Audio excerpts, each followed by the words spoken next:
historian's thoughts reflect on the interpretations of the Quran on Alexander the Great, called Dhul Qarnayn. It is said that Alexander had the authority of Allah to perform a special mission. Some say that he was a prophet, others that he was a messenger from Allah, while others say that he was a saint whom Allah worshipped. In any case, however, he had been treated like a fearful man and a pious king. His thoughts stopped, because in the bed beside him the patient had regained consciousness following his stroke. Sometimes he only heard him whisper that it was Allah's will for them to fall, forcing him timidly to ask him what he meant. "What did you mean, my friend?" "It was Allah's will for them to fall." "What do they talk about?" "Look, I mean these bloody American towers." "Yes, those who crashed for Allah's will." "Yes, those ruined, but not because the two planes crashed on them. It was Allah's will to do so. If Allah had changed his mind, even at the last minute, then the airplane would change course, away from the towers. You see, He the Great, decides on everything.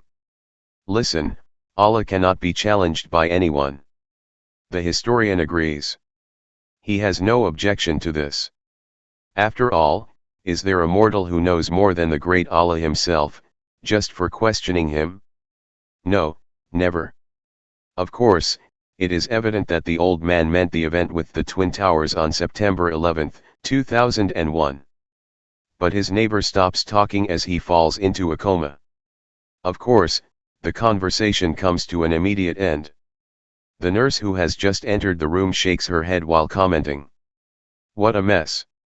I did not know that his brother was killed by Israelis because he was involved in the assassination of their athletes during certain Olympic Games." The nurse continues to narrate. "And since that time, many problems have started to rise against him. His entire family was torn up and he was left alone." The historian jumped like a lightning bolt. He recalls that at the Munich Olympics in 1972, while Israeli athletes were asleep, Palestinian members of a terrorist organization entered their rooms. Yes, it was in the Olympic village of Munich that these terrorists provoked a series of dramatic events with Israeli assassinations. He reminds that the number of Israeli athletes tested reached 17. He also remembers that the games continued as desired by the Olympic Committee and the Israeli government. But unsure of the fate of the terrorists who possibly escaped aboard a Lufthansa aircraft. The only information he has on the terrorists is that they belong to the Black September, BSO.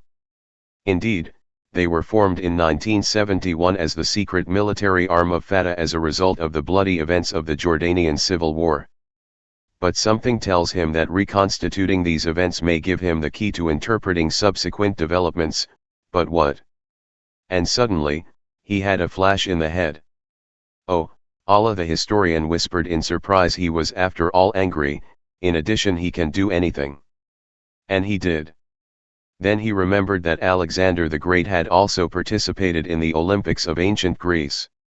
It is important to point out that the old Olympic Games were held in honor of the gods, and that is why everyone respected and feared.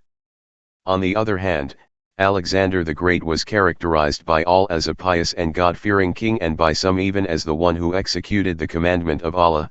The pleasure of the gods for the games and their intervention in an invisible way, was a belief that was expressed in ancient Greek literature.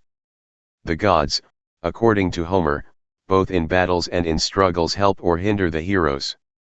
But let us return to the history of the man of the elderly. The intervention of Allah in anger with these terrorists who took part in the executions in Munich, then explains the series of events with the murderers of the Israelis. Now he has the explanation.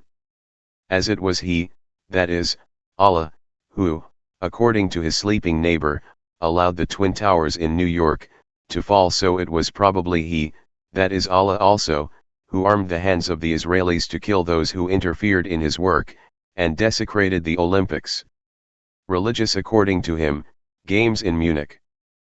But the question that arises is whether the above Islamist delirium in the hospital bed can trigger a new counter-terrorism strategy of the West.